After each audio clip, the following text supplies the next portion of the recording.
Kabanata 71. Magiging tapat ako sa iyo, Mr. Wolf.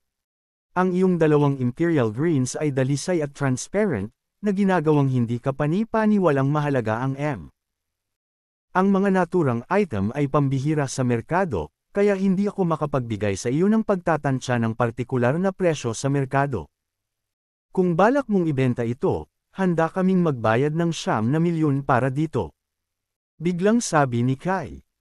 Napakahirap makuha ng mataas na kalidad na jadeite tulad ng Imperial Greens, at kung nakakuha ng isa ang kanilang tindahan, maaari nilang gawing good luck charm ng tindahan.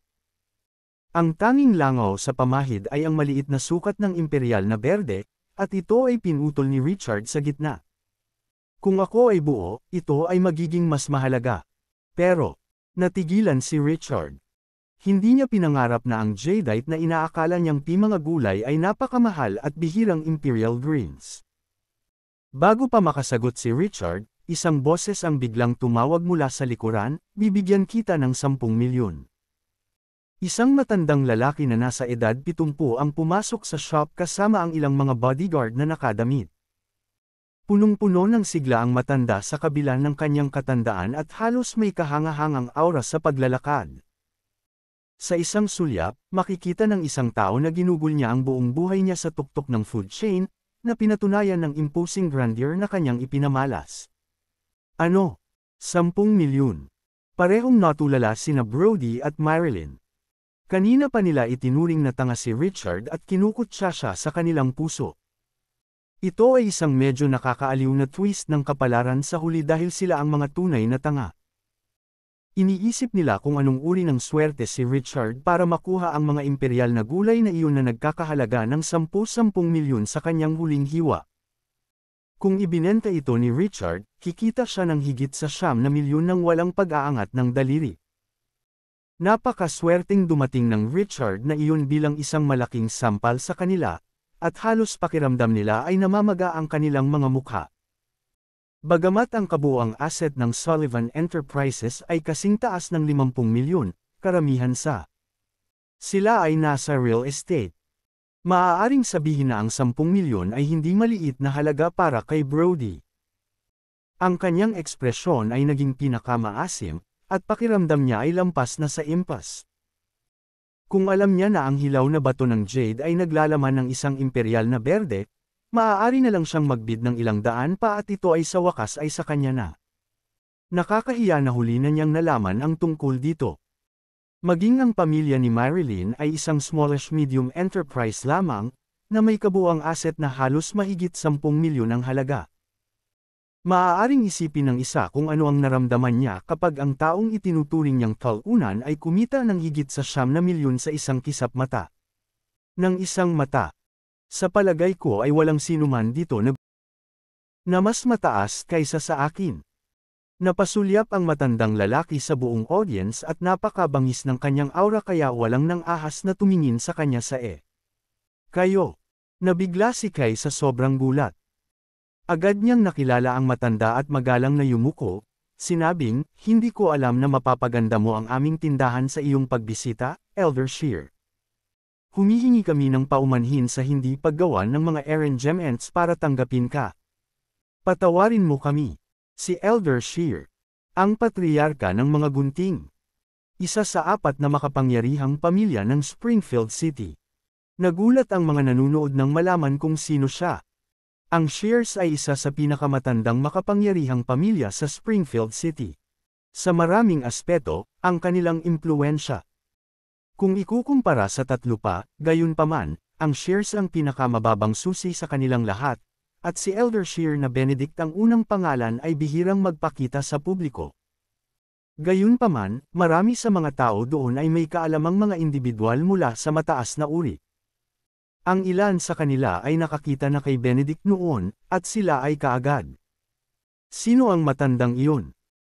Ang impluwensya ng 4 na pamilya sa Springfield City ay malalim na nakaugat sa kasaysayan, na sumasaklaw sa negosyo, politika.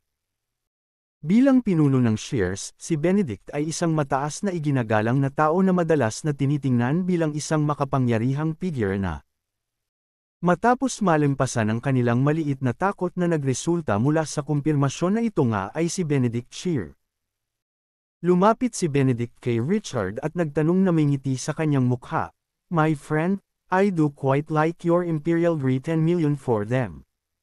Papayag ka bang ibenta sila sa akin?" Kabanata 72.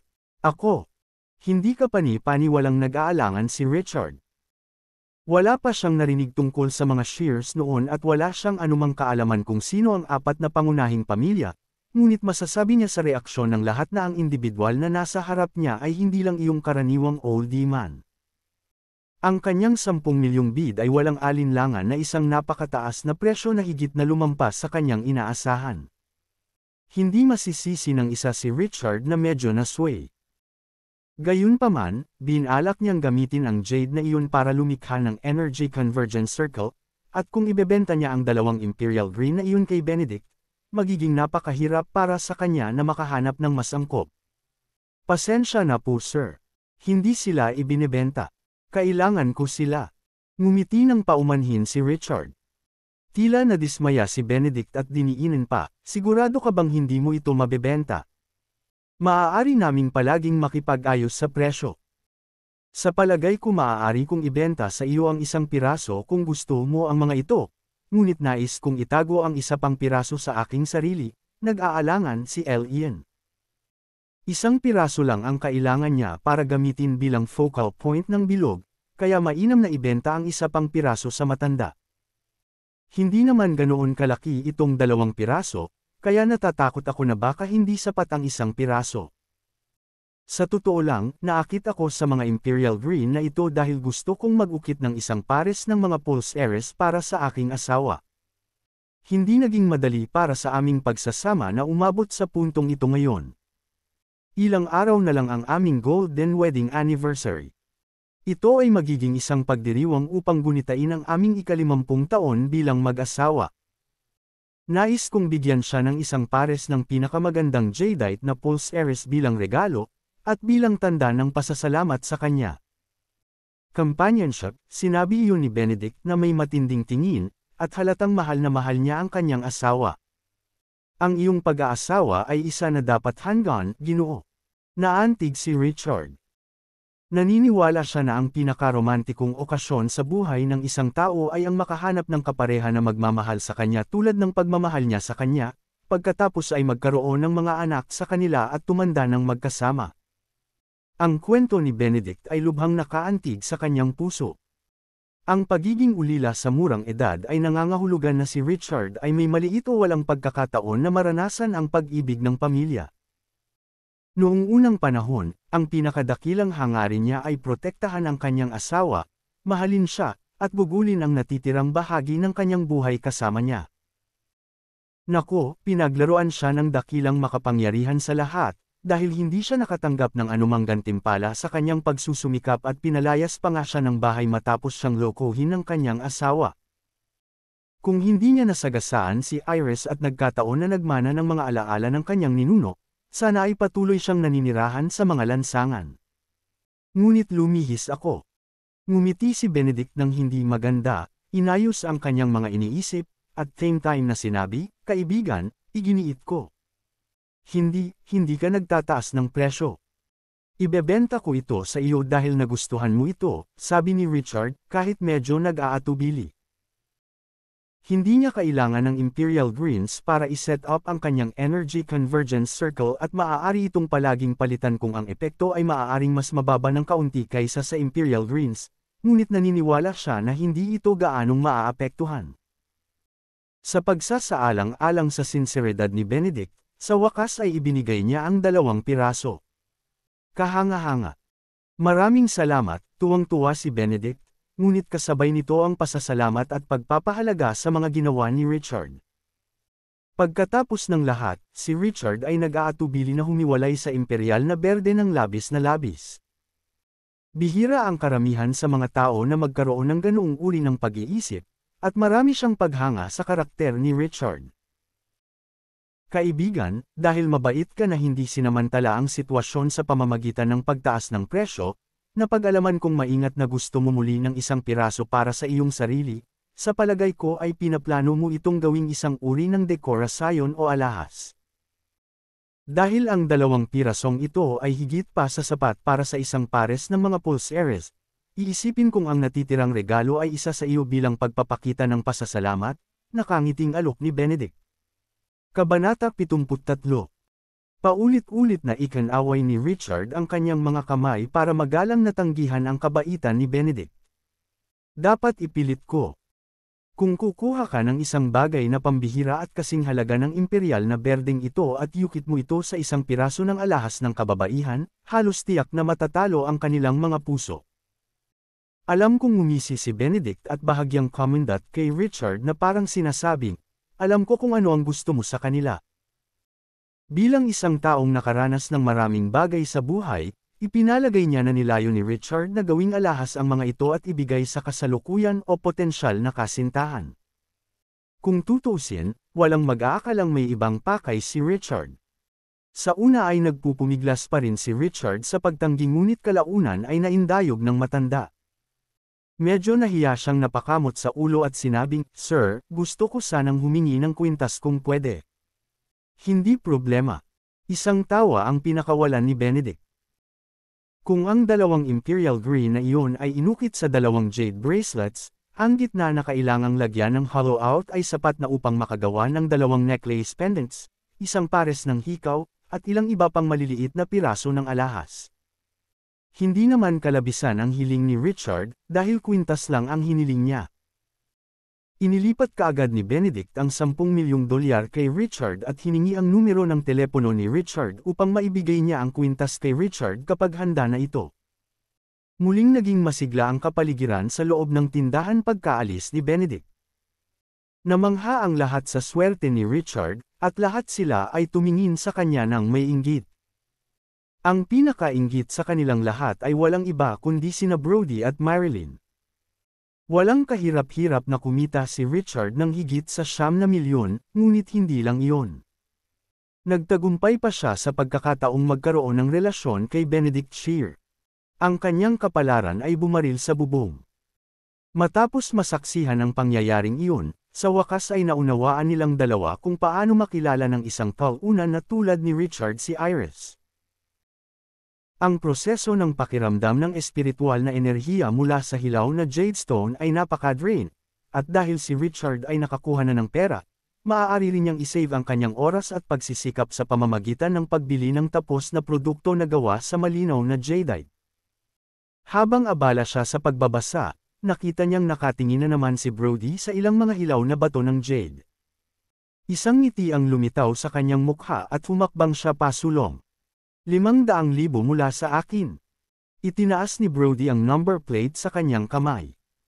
Pumunta siya rito dahil gusto niyang bumili ng mas malaking piraso ng jade na maipapadala niya sa isang craftsman at magpaukit ng figure para sa kanyang lolo. Sa 2 piraso na lamang ng pinong jade na nasa mabuting kalagayan, hindi niya makuha ang kanyang mga kamay. Sa anumang kung hindi siya gumawa ng isang bead. Bukod dito, nakaramdam pa rin siya ng inis matapos makuha ni Richard ang mga imperial green na iyon. Pakiramdam niya ay kasing galing ni Richard ang kanyang swerte kaya walang dahilan kung bakit hindi niya ito makukuha kung kaya ni Richard. Magbabayad ako ng 600,000. Lumapit si Richard at walang pakialam na sinabi. Nanggagalaiti pa rin sa paraan ng pagpipilit sa kanya ni Brody na gumastos ng higit pa kaysa sa orihinal na nilalayon niya. Nagpasya si Richard na hindi ito magbibigay ng hustisya sa kanya kung hindi niya ibabalik ang pabor. Ikaw, halos lumalabas ang usok sa butas ng ilong ni Brody. Bagamat nararapat na isipin ng isa ang sariling negosyo at huwag subukang mang-hijack ng binili ng ibang tao, naramdaman ni Richard na hindi ganoon kalaki ang paghihiganti kay Brody dahil sa pagtatangkang isabotahe siya kanina. Sinama niya ng tingin si Richard at sinabing 700,000. 800,000. Nagpatuloy si Richard sa pagtaas ng presyo. 900,000. Sabi ni Brody, nagngangalit ang mga ngipin. Nang walang pag-aalinlangan, sinabi ni Richard, $1,000,000. Sa sobrang galit, biglang napagtanto ni Brody na maaaring sinusubukan ni Richard na maghiganti sa kanya. Ganun pa man, hindi niya magawang tanggapin ang sarili kay Richard. Kung tutuusin, nakuha lang ni Richard ang Imperial Greens at kumita ng mahigit 9 milyon dahil nagbid si Bro sa 1.3 milyon. Kung ipagkatiwala niya ang pirasong iyon kay Richard at ang huli ay nauwi sa isa pang bihirang bagay, malamang na magagalit siya. Nag-aalangan pa si Brody nang magsimulang mag-usap ang lahat sa paligid niya. Aba, nagkakagulo na naman ang dalawang ito. Baka may maganda lang sa hilaw na Jadestone na iyon. Malamang, oo. Kabanata 73.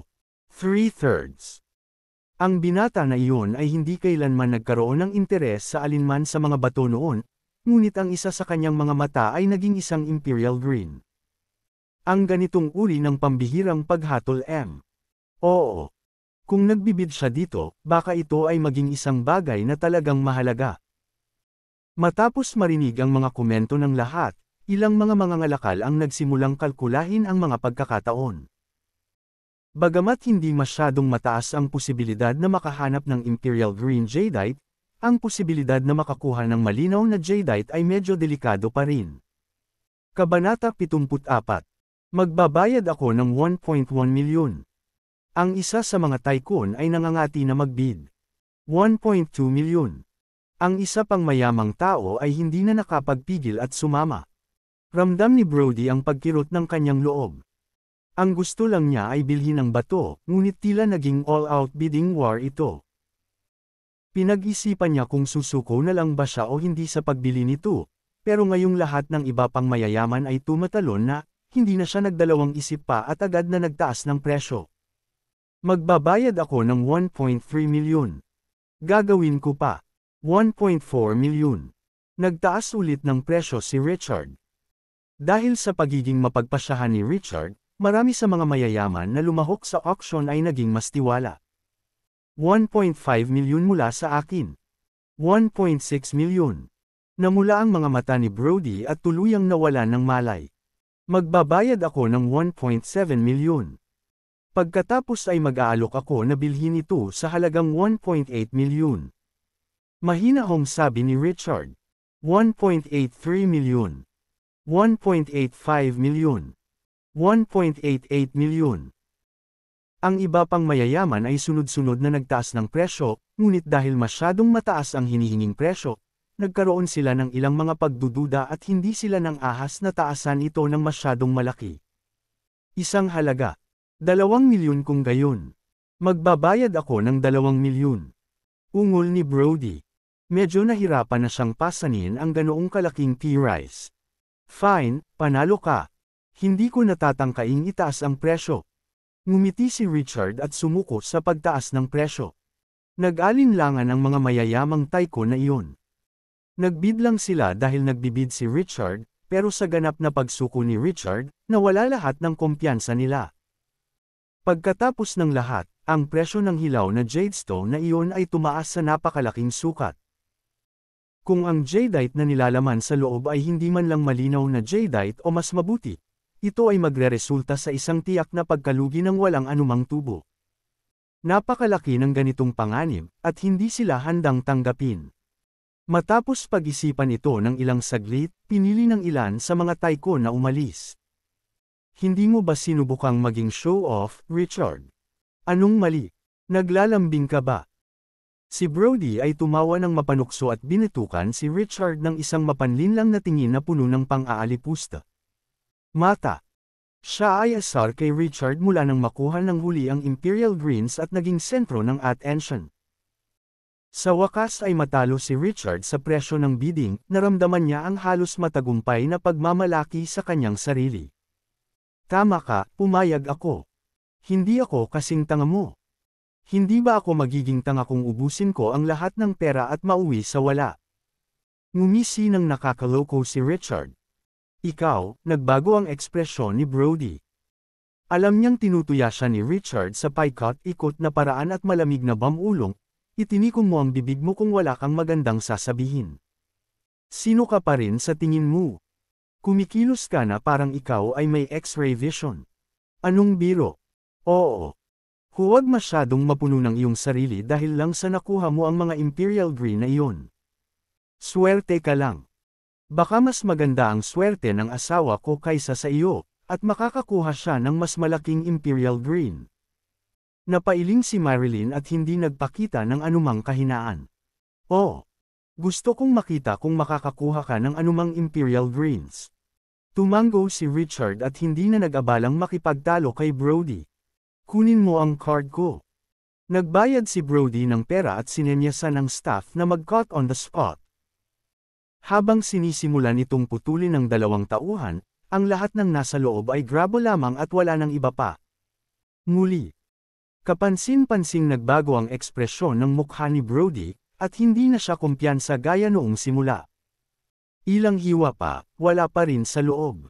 Wala. Tama ang binata. Walang anuman. Natigilan ang lahat at agad na napatingin kay Richard na may pagtataka. Sa wakas ay naunawaan nila na maaaring mas maagang naunawaan ni Richard na mayroon. Kabanata 74. Walang halaga sa loob ng piraso ng hilaw na bato ng jade. Dahil dito, sinadya niyang itaas ang presyo para subukan ang isang Brody na mag-higanti kay Brody para sa mas maaga. Namula ang mukha ni Brody at hindi niya napigilan ang H.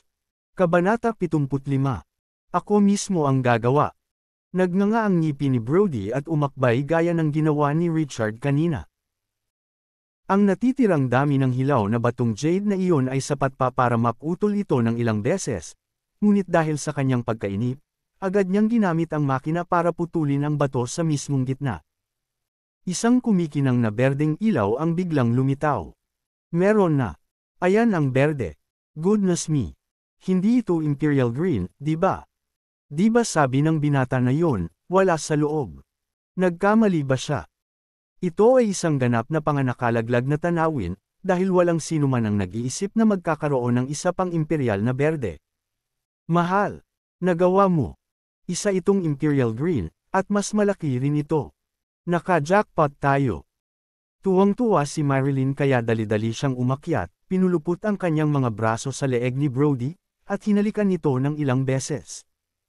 Hahaha, di ba sabi mo walang laman sa loob, Richard? Buksan mo ang mga pipi mong mata at alamin mo ito. Humagalpak ng tawa si Brody. Mukha siyang mayabang at kasing bongga. Natigilan si Richard. Ang kanyang pangunahing punto ay upang makuha ang isa kaysa kay Brody, kaya hindi niya ginamit ang alinman sa kanyang mga pambihirang pandama dahil sila ay masyadong nakakaubos ng enerhiya. Gayunpaman, halos hindi sumagi sa isip niya na si Brody ay magiging napakaswerteng makakuha ng Imperial Green. Dahil sa kanilang pambihira at kahalagahan, talagang kapansin-pansin na lumitaw ang dalawang piraso. Sunod-sunod. Napakahirap paniwalaan. Imperial Green, pa ako. Iyan ang malinaw na tinatawag mong dry green. Sino ang nagsabi na ito ay isang Imperial Green? Ilang stone speculators ang nanunuya sa sinabing ito ay isang imperial na berde at hindi na sila umimik ng malakas. Ang mga imperial na gulay ay napakabihirang, kaya normal para sa mga tao na hindi malaman kung ano ang hitsura nila hanggang sa makita nila ang mga nakuha ni Richard. Gayunpaman, ang mga tuyong gulay ay mas karaniwan, at sinumang tao na hindi makilala ang mga ito ay dapat na bigyan ng kanilang sarili ng ilang sampal sa mukha. Tama iyan. Mali-mali ang kulay kasi more of mossy green. Mayroon ding maraming magaspang na dumi sa loob nito at ang transparency ay partikular na mahirap. Ito ay, walang duda, isang tuyong berde. At, maaari kong idagdag, ito ay isang medyo mababang kalidad na tuyong berde. Walang paraan na ito ay isang Imperial Green. Ang mga batikang speculators ay may ilang kaalaman at karanasan. Ilang sulyap lang ang kinailangan nila para malaman na nakakuha si Brody ng mga tuyong gulay. Ito. Parehong natulala sina Brody at Marilyn. Bilang mga karaniwang tao, ni minsan ay hindi nila naisip na ang berdeng jadeite ay isang uri ng tuyong berde sa halip na isang imperial na berde. Ang mga ngiti ng pananabik at kagalakan ay naging matigas. Mahalaga ba kung ito ay isang tuyong berde? Ito ay sapat na katulad ng Imperial Green, kaya dapat itong maging kasing halaga. Marilyn asserted with a straight face. Mahalaga. Huwag kang tanga. Ang mga tuyong gulay ay mababa ang kalidad, at ang mas magagandang dragon scale jadeite ay maaaring ibenta ng halos ilang libo. Ang kalidad ng isang ito ay kakilakilabot bagaman. Hindi ko akalain na ito ay dragon scale. Walang pupunta para sa ilang daan. Napangisi ang lahat at parang tanga si Marilyn.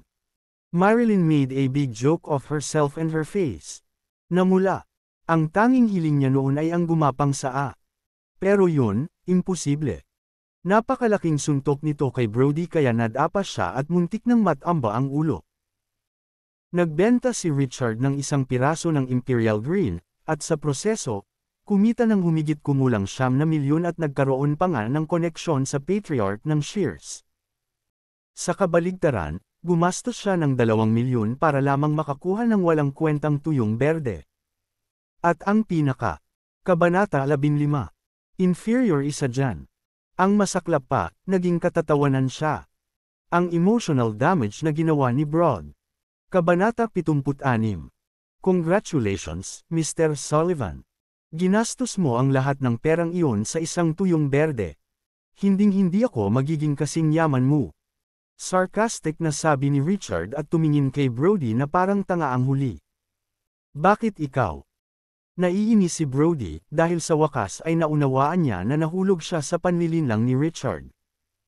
Tinitigan niya si Richard ng nagniningas na tingin at sinabing, kasalanan mo ang lahat, Wolf. How dare you raise your bid at lokohin ako?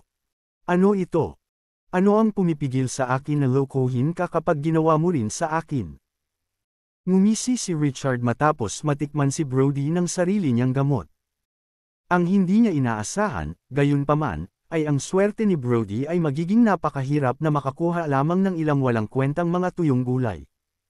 Sa bagay na iyon, si Brody lamang ang may kasalanan sa kanyang pagiging malas. Papatayin kita dahil ginastos mo ako ng napakaraming pera. Sumabog sa galit si Brody at parang baliw na sumugod kay Richard. Kontrolin mo ang sarili mo. Hindi ito ang lugar para mag-amok ka. Mariing babala ni Kai. Sa sandaling magsalita siya, ang lalaking nakaharap sa peklat mula kanina at ilang iba pang mga gwardya ay nag-react sa isang kisap mata. Sumugod sila di at pinalibutan si Brody sa A. Kalahating bilog. Ang mga bagay ay halos tiyak na magwawakas ng masama para kay Brody kung siya ay maglakas loob na gumawa ng kalahating hakbang pasulong. Matapos makita ang mabangis na mukha ng lalaking iyon na may peklat, hindi napigilan ni Brody ang kanyang sarili na manginig at mapahinto ang kanyang mga yapak. Gaano siya kawalan Jie? Siya ang unang nanloko sa binata, pinilit siyang magbayad ng halos doble sa orihinal na presyo. At ngayon, nagagalit siya dahil nagretali ang lalaking iyon. Oo. Ang pisngi niyang magalit sa hindi makatwirang ugali ng ibang tao kapag siya pa ang nagsimula. Anong uri ng mapagkunwari na loika ito? Pinakamahusay na huwag maglaro ng mga ganitong uri ng laro kung hindi mo kayang bayaran ang kahihinatnan. Nakakahiya na ayos lang na lokohin niya ang isang tao pero hindi niya matiis kapag niloko siya bilang kapalit. Napangisi ang lahat habang nakatingin ng masama kay Brody. Hindi mo ba ililigtas ang maliit na dignidad na natitira mo ngayong dumating na ang mga bagay sa puntong ito? Ibaba ko ang ulo ko at aalis dito kung ako sayo. Hindi ka ba talaga nahihiya? Ngumisi si Richard at inulit ang sinabi sa kanya ni Brody kanina almost word for word. How dare you? Namula ang mukha ni Brody.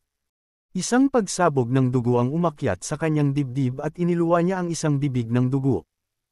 May mga bola ka na, Richard. Hindi pa ito tapos. Babalikan kita balang araw. Maghintay lang. Napabuntong hininga si Brody at binyantaan si Richard bago nahihiyang umalis kasama si Marilyn. Bumantong hininga si Richard habang pinagmamasdan sina Brody at Marilyn na tumatakas sa eksena. Kahit na tinuruan ni Iris ng leksyon si Brody sa ngalan niya sa Civil Records Office, hindi ito pagpapakita ng kanyang kakayahan dahil umaasa siya sa tulong ng babae. Gayunpaman, iba ang mga bagay kay Prosperity Jade, umasa siya sa kanyang kakayahang mag-higanti, at hindi nakakagulat na siya ay nasa isang hindi pa nagagawang buoyant na mood. Pagkatapos ay ibinalik ni Richard ang kanyang bid card at binawi ang kanyang $70,000 na deposito. Sa ngayon, mayroon pang isang piraso ng pinonghilaw na bato ng jade na natitira, kasama ang 10,000 ordinary, mahihirap na kulay na hilaw na bato ng jade na nakatambak sa lupa. Maaaring may ilang puting jadeite o malinaw na jadeite na nakatago sa isang lugar sa mga tambak na iyon, ngunit gagawin niya. Maaari pa rin siyang makisali sa ilang maliliit na bead sa paggamit ng kanyang espiritual na enerhiya, ngunit hindi ito makatotohanan. Tsaka hindi rin naman siya ganun kagakaw sa isang tao. Pagkaalis sa lugar, mabilis na pumunta si Richard sa lugar sa kaliwa kung saan naroon ang mga produktong jade. May ilan na gawa sa Imperial Greens, ngunit ang karamihan ay gawa sa clears. Maingat na pinili ni Richard ang mga kailangan niya at gumastos ng halos 2 milyon para makakuha ng malinaw na jadeite tablet. Ang tablet ay isang dekalidad na produkto na gawa sa masalimuot na pattern na malinaw na jadeite. Ang espiritual na enerhiya na nakapaloob sa loob nito ay malakas at dalisay, medyo katulad ng Imper. Kabanata 76. 3/3. Nakuha niya kanina. Ito ay higit pa sa sapat upang iset up ang kanyang energy convergence circle. Bilang karagdagan sa jade tablet na gagamitin bilang sentro ng bilog, kailangan ng isa pang 18 ordinaryong jade. Kabanata 77. Ang mga kinakailangan para sa ganoong uri ng ordinaryong jade ay hindi kasing demand ng para sa core. Sa mismong silangan, dapat itong mga pig-green jadeite na nagkakahalaga ng ilang libong dolyar. Dahil hindi naman kapos sa pera si Richard, gumastos siya ng humigit kumulang 900,000 o higit pa para mabili ang 18 piraso ng tapos na puting jadeite at pagkatapos ay inimpake ang lahat ng iyon kasama niya. Pagkalabas ng tindahan, naglakad si Richard patungo sa lugar kung saan niya ipinarada ang kanyang motorsiklo. Ilang saglit pa, nakita niya sina Brody at Marilyn na papalapit sa kanya nang may pananakot kasama ang dalawa nilang bodyguard. Sa wakas nakalabas ka na, Richard. Matagal na kitang hinihintay. Marahas ang mukha ni Brody at may malisyosong ngiti sa gilid ng labi. Anong gagawin mo, Brody? Bumaba ang mukha ni Richard at masama ang pakiramdam niya. Anong gagawin? Sa tingin mo?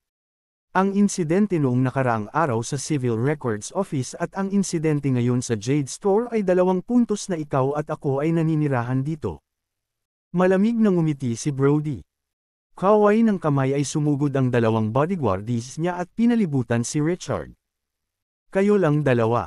Natatakot akong hindi ka kapareha sa akin. Malamig na sinulyapan ni Richard si Brody at tahimik na ibinaba ang kanyang bag na puno ng jade. Haha, may mali ba sa utak mo? Nakalimutan mo na ba ang aking? Binugbog ka ng mga bodyguard sa Civil Records Office.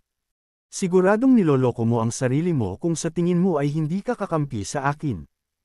Tinuro ni Brody ang ilong ni Richard. He then cackled like a crazy, parang narinig niya ang pinakanakakatawang biro sa mundo.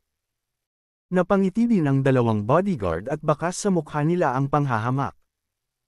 Pareho silang mga profesional na bodyguards, at sa pangkalahatan ay wala silang problema sa pagharap sa 5 o kahit 6 na tao. Si Richard naman ay isang ordinaryong tao lamang.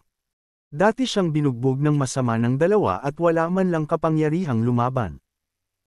Sa kanilang mga mata, hinukay ni Richard ang kanyang libingan sa pamamagitan ng paghamon sa kanila ilang araw lamang matapos gumaling ang kanyang mga sugat at nakalimutan niya ang sakit na idinulot sa kanya. Ilang araw na lang simula noong huli kitang nakita, and I must say your bragging skills. Medyo nag-improve kahit wala ka ng iba pang pupuntahan.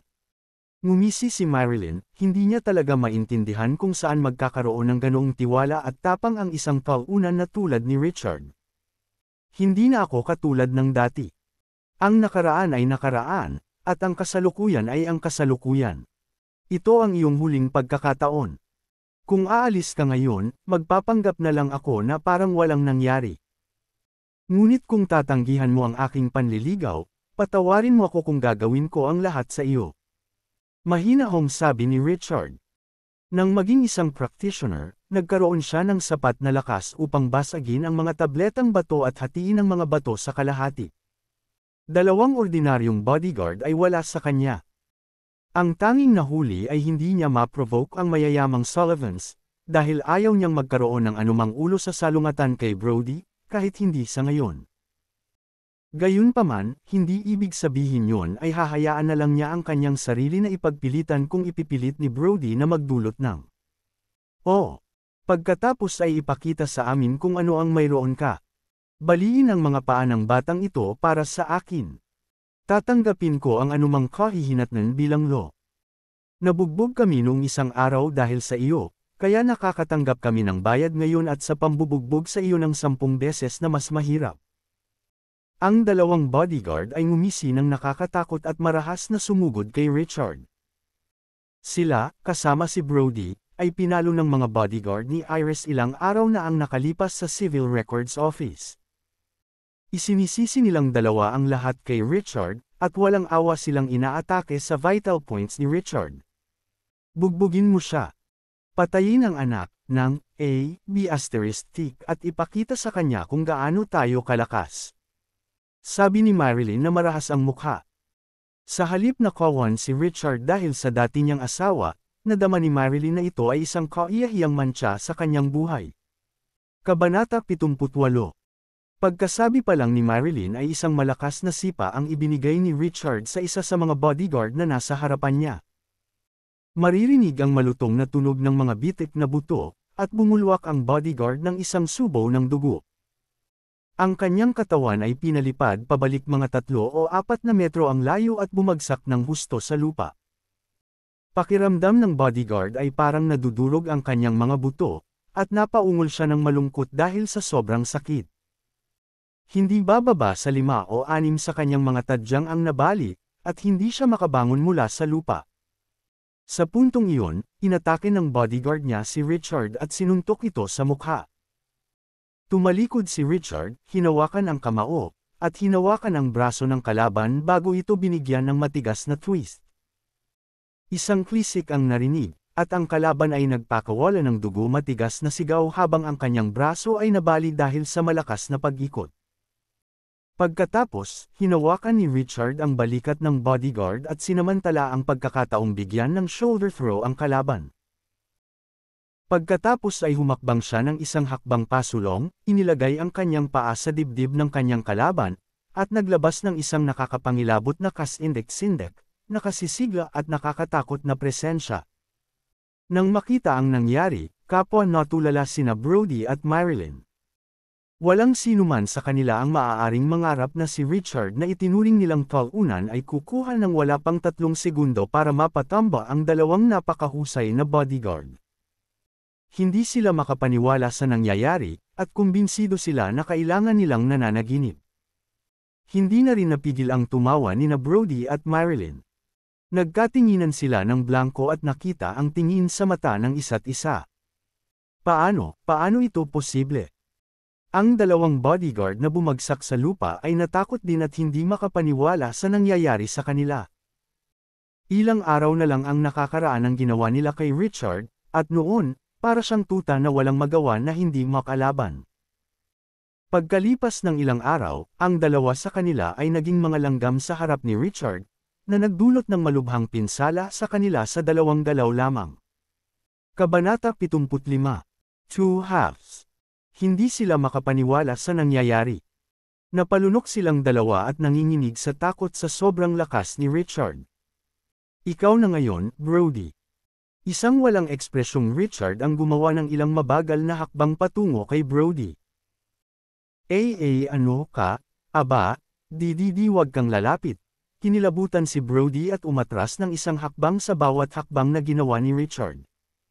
Di ba sabi mo gusto mong baliin ang mga paa ko? Well, pagbibigyan kita ng hiling at mabali ang 2 paa ngayon. Malamig ang ginawa ni Richard at isang mahigpit at matalim na kislap ang lumitaw sa kanyang mga mata. Hindi niya sinasadyang makipagtalo sa salungatan kay Brody, ngunit paulit-ulit siyang pinukaw ni Brody. Na parang hindi sapat na masama ang pagkis sa kanya, umabot sa puntong hindi na kinaya ni Richard. Dahil ang awayan sa pagitan ng magkabilang panig ay umabot sa punto kung saan hindi matitiis ng dalawa ang pag-iral ng isa, hindi na kailangang magpakita ng anumang kagandahang loob si Richard. I dare you to come at me. Binabalaan kita, ang mga Sullivans ay hindi dapat guluhin. Kung maglatag ka ng palikpik. Hayaan mo man o hindi na makatakas ako dito sa hinaharap ay hindi ko pinag-aalala, dahil sa ngayon, mahigpit ang tuhod ko. Kasunod ng malutong na bitik ng mga buto ni Brody, nagpakawala siya ng matinis na sigaw at bumagsak sa lupa ng may kaluskos. Ngayon para sa kabilang binti. Itinaas ni Richard ang kanyang paa, itinutok ito sa kabilang binti ni Brody, at naramdaman ang matamis na lasa o. Richard, tumigil ka. Ang lakas ng loob mong saktan ang asawa ko. Ihahatid na kita sa sarili ko. Si Marilyn ay umungal na parang baliw at agresibong nagto. Mabilis na nag-react si Richard at sinampal ng malakas si Marilyn sa mukha kaya napatumba siya sa lupa. Kabanata 79. 3 taon na akong nakatira sa pamilya mo, Marilyn. Kahit na hindi nakagawa ng anumang bagay na karapat-dapat sa kredito, kahit papaano ay nagsumikap ako para sa iyo. Pero the way you're treating me feels me na wala ka talagang konsensya. Ang sampal na ito ang paraan ko para makaganti sa iyo. Simula ngayon, tuluyan ng mapuputol ang relasyon natin. Ang mga mata ni Richard ay malamig at mahigpit, at ang kanyang ekspresyon ay mas walang pakialam kaysa galit. Sa kanyang isip, gumuhit siya ng malinaw na linya kay Marilyn, at mula noon, silang dalawa ay magiging estranghero na walang kinalaman sa bawat isa sa kanya. Paano mo nagawa ito? Natigilan si Marilyn. Tinakpan niya ang masakit na pisngi at hindi makapaniwalang tumingin kay Richard. May panahon noon na si Richard ay binugbog at pinagalitan ng mga Manson bukod pa sa pamumuhay na mas masahol pa sa aso.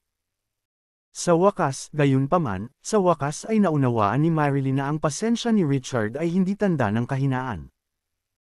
Sa sandaling nag-apoy ang walang awan na kislap na iyon sa kanya, maaari niyang year-okon silang dalawa ni Brody sa ilalim ng kanyang mga paa nang hindi naliligo ang isang mata. 3 taon na akong tinatrato ng lolo mo na parang isa sa kanya, Marilyn, at hinahayaan lang kita ngayon para sa kapakanan niya. Ikaw at ako ay lalakad sa magkahiwalay na landas mula ngayon, at ipinapangako ko na ang mga bagay ay magiging mas masahol pa para sa iyo kung susubukan mo akong guluhin muli. Malamig na bumantong hininga si Richard at humakbang para kunin ang kanyang bag ng jade. Pagkatapos nun, tumalikod na siya at umalis nang hindi tumitingin. Nang back again. Wait lang, Richard. Babayaran kita dito. Nagpakawala si Brody ng paos at galit na pag-ungol habang pinagmamasdan ang figure ni Richard na papalayo ng palayo. May matinding puot at hinanakit sa kanyang mga mata. Mahigit 10:00 na ng gabi nang umuwi si Richard sa Dragon Bay Villas. Sa oras na ito, naghahanda lang si Jenny ng hapunan, at kumakain siya kasama si Iris sa kusina.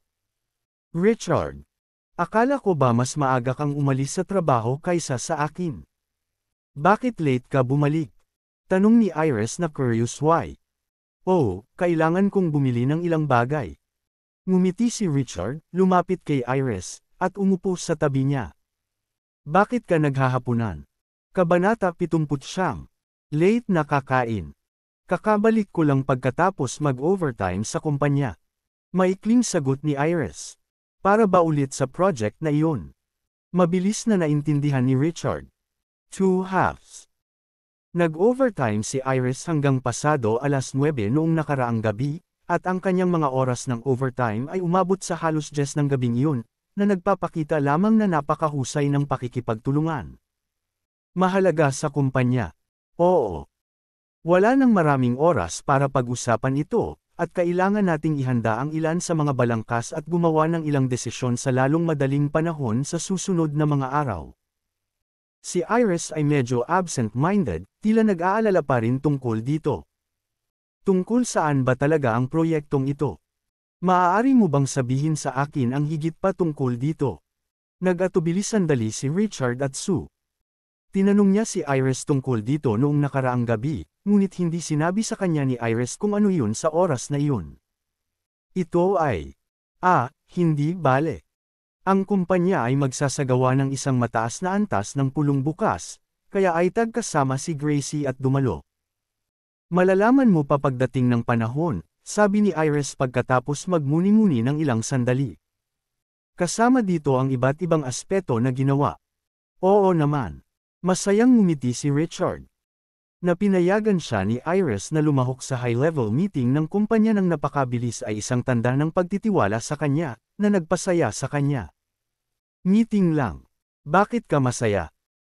Iginala ni Iris ang kanyang mga mata kay Richard, ngunit ang saya nito ay tila bumalatay sa kanya at hindi niya napigil ang mapasigaw silaw. Alam ni Iris na kulang si Richard sa business department kaya malamang na hindi siya gaanong matulungan, at hindi niya talaga binalak na hayaan si Richard na dumalo sa mga ganoong mataas na antas na pagpupulong sa lalong madaling panahon. Sa kabila nito, nakikita niya mula sa mga paulit-ulit na tanong nito na nagmamalasakit ito sa kanya at nais niyang gawin ang kanyang bahagi upang matulungan ang kumpanya. Kabanata 80. Sa sandaling pag-isipan iyon, nagpasya si Iris na hayaan si Richard na makilahok sa pulong, dahil ang kanyang presensya roon ay hindi gaanong makakaapekto sa kanila. Pagkatapos kumain ay bumalik si Iris sa kanyang kwarto at nagpahinga. Tulad ng nakaraang gabi, tahimik na pumunta si Richard sa tuktok ng bundok sa likod at dinala ang jade. Inilabas niya ang mga ito, inilatag ayon sa itinakdang pattern, at itinanim ang lahat ng 18 piraso ng white jadeite sa lupa. Ang enerhiya. Hindi nagtagal ay naiset up ang convergence circle. Ang susunod na hakbang ay upang i-activate ang core ng bilog, na kung saan ay nag-activate din ng bilog. Ang lahat ay tila tulad ng dati kung ang core ay hindi na-activate, at walang sinuman ang makakahanap ng misteryo na nakatago doon. Pagkatapos ay lumakad si Richard sa gitna at umupo nang nakakrus ang paa sa lupa. Pagkatapos ay kinuha niya ang huling piraso ng malinaw na jadeite tablet at inilagay ito sa core ng bilog.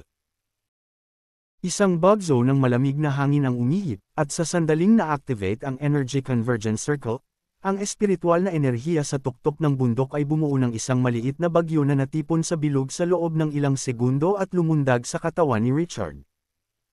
Habang sinimulan niya ang kanyang pagpipino sa loob ng bilog, ang epekto at bilis ay naging higit sa 3 beses na mas mabilis kaysa sa nakaraang gabi.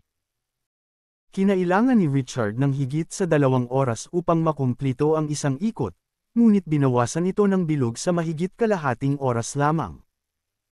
Higit pa rito, pinapakain ng Energy Convergence Circle ang kanyang katawan pati na rin ang jadeite tablet sa core ng bilog. Lingid sa kanyang kaalaman, ang sinaunang jade pendant na isinuot niya sa kanyang dibdib ay pinapakain din ng spiritual energy. Ganyan ang napakalakas na epekto ng Energy Convergence Circle. Pagkaraan ng ilang oras, ang katawan ni Richard ay nag-vibrate at ang kanyang antas ng refinement ay matagumpay na nakalusot sa bottleneck sa unang yugto ng pagpipino ng enerhiya, at naabot niya ang gitnang yugto sa tulong ng Energy Convergence Circle. Hindi naman nagmamadali si Richard para i-verify ito. Ipinagpatuloy niya ang pagpino at pagpapatibay sa kanyang yugto ng pagpipino, at hanggang sa pagkalipas ng alas 5 ng umaga ng susunod na araw ay tinawag niya itong isang araw at tumayo. Phew! Bum-ontong hininga si Richard at ngumiti. Ang epekto ng Energy Convergence Circle ay mas mahusay kaysa sa naisip niya. Hindi lamang ito nakatulong sa kanya na makapasok sa gitnang yugto ng pagpipino ng enerhiya, ngunit nagudyok din dito sa abot ng distansya ng pagpipino ng enerhiya sa susunod na yugto. Ang Energy Convergence Circle na ito ay hindi kapani-paniwalang epektibo. Nakuha ko ang halos lahat ng enerhiya sa tuktok ng kanyang bundok sa wala pang isang gabi. Baka kailangan kong bawasan ang oras ko sa pagpipino sa hinaharap at iwasang magpalipas ng buong gabi rito. Napaungol si Richard. Ang mga bulaklak, halaman, at mga puno sa bundok ay maaaring makabuo ng espiritual na enerhiya, ngunit ang bilis ng pagbuo ng enerhiya ay hindi makasabay sa bilis ng kanyang pagsipsip. Kung gusto niyang mapanatili ang isang uri ng balanse, kailangan niyang limitahan ang kanyang paggamit ng Energy Convergence Circle sa mga 2 o 3 oras sa isang araw. Walang magandang may dudulot ang pagmamadali. Dadalhin ko ang aking enerhiya mula ngayon, dahil hindi ito ang hinaharap. Ang pagkainip ay hindi makakabuti sa pagpipino ng enerhiya. Isang nasa sabik na Richard ang kumuha ng malinaw na jadeite na tableta mula sa kaibuturan ng bilog at bumaba ng bundok. Tungkol naman sa 18 piraso ng puting jadeite na ibinaon na niya, hindi niya kailangang mag-alala na matuklasan o masira ang mga ito dahil wala namang umaakyat sa tuktok ng bundok. At saka, kahit na may mahanap man ang lugar, nasa kanya pa rin ang susi para ma-activate ang bilog. Nang makarating sa kumpanya, ipinarada lamang ni Richard ang kanyang motorsiklo sa parking lot nang ang pinto ng kotse ay proporsyonal at mahahabang paa ang lumabas sa kotse na naka-high heels. Ang mga binti ay hindi kapani-paniwalang maganda at tila pamilyar sa kanya. Tumingala si Richard at nakitang si Ariel iyon. Ito na naman, Richard.